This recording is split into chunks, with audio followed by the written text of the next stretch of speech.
مرحبا بكم الدراري في واحد الفيديو جديد. في هذا الفيديو غنتعرفوا على واحد الطريقه. الا كانت عندك نجمه 6 وبغيتي ترجعها لنجمه 3، المهم راه ديما كيخرجوا بزاف ديال لابليكاسيونيت جداد، ولكن دغيا كيمشيو. المهم اليوم راه جبت لكم واحد لابليكاسيون سهله في الاستعمال ديالها وخدامه الطريقه مضمونه 100%.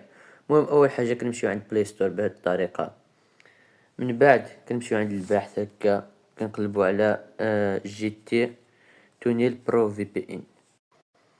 المهم كما كتشوفوا معايا كندخلوا عند اول ابليكاسيون كيعطيوها لينا هنايا جي تي تونيل برو في بي ان.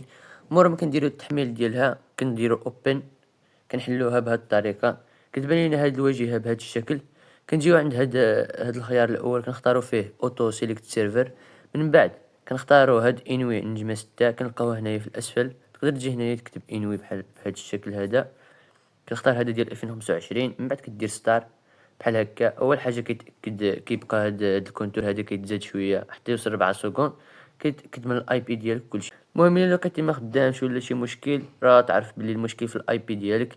غادي تيار التليفون ديالك وحيدها صافي مود افيون، تحيدو ويرجع كلشي خدام.